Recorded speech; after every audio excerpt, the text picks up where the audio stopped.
दुख का सबसे बड़ा कारण एक आदमी ने अपने जीवन भर पाई पाई इकट्ठा करके एक बंगले की तरह आलीशान घर बनाया। इस घर पर उस आदमी को बहुत ज्यादा मोह था। वो घर की जी जान से देखभाल करता था। छोटी मोटी प्रॉब्लम आए तो उसे तुरंत दुरुस्त करता था। कई बार लोगों ने उसे उस घर को बेचने की सलाह दी थी। बहुत लोगों ने उसे बहुत अच्छी कीमत पर उस घर को मांगा भी था।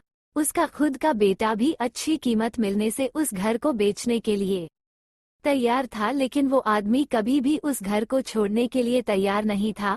उसे जीवन में किसी भी और वस्तु से ज्यादा इस घर पर गर्व था, अभिमान था। एक दिन वो आदमी बाजार गया हुआ था। जब वो बाजार से लौटा तो उसने देखा कि उसके घर के सामने बहुत बड़ी भीड़ जमा है। वो दौड़ते हुए आया तो उसे बहुत बड़ा आघात लगा, क्योंकि उसके घर में आग लग चुकी थी। अपने सबसे प्यारे घर को ऐसे आग में जलते हुए देखकर वो अधमरा सा हो गया। उसे समझ में नहीं आ रहा था कि वह क्या करे। उसने निर्णय लिया कि अगर उसका घर नहीं रहेगा तो वह भी नहीं रहेगा। वह भी उसी जलते हुए घर में अपनी जान दे देगा। अपने दुख में जब वो आदमी जलते हुए घर में जाकर अपनी जान देने गया, तब वहां तमाशा देख रहे लोगों में से एक ने उसे रोक लिया और उसे कहा कि क्यों बेवजह अपनी जान देना चाहते हो, क्योंकि अब ये घर तुम्हारा नहीं है। एक दिन पहले ही तुम्हारे बेटे ने इस घर का सौदा किसी के साथ कर दिया था। जैसे ही उस आदमी को इस बात का पता चला, उसका सारा दुख खत्म हो गया। अब वह आदमी भी वही बाकी लोगों की तरह खड़े होकर उस घर के जलने का तमाशा देखता रहा।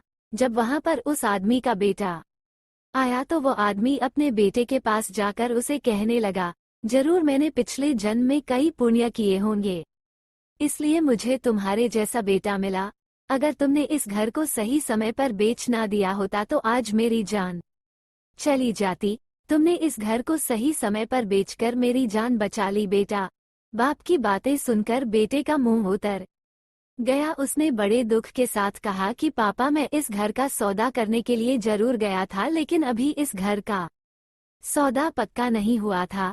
ये सुनते ही आदमी का दिल फिर से बैठ गया। वो अपना सर और छाती पीट पीट कर रोने लगा और कहने लगा कि मैं बर्बाद हो गया। पहले किसी और का घर जल गया ये जानकर जो उसे खुशी हुई थी, वो अब उसका घर है ये जानकर दुख में बदल गई। दोस्तों, इस कहानी से हम बहुत अच्छी तरह से समझ सकते हैं कि दुख का कारण किसी भी चीज को अपना मानना होता है। जब कोई चीज अपनी है और वो हमें छोड़कर जाती है तो बहुत दुख होता है, लेकिन अगर वो चीज किसी और की है और उसके साथ कुछ भी हो जाए तो हमें दुख नहीं होता। श्रीमद् भागवत गीता में भी यही लिखा है कि किसी भी वस्तु को अपना मानना ही दुख का सबसे बड़ा कारण है। इसीलिए किसी भी वस्तु के साथ ज्यादा लगाव या मोह नहीं बांधना चाहिए। अगर हम ऐसा कर सके तो हमें जीवन में दुख भी नहीं होगा।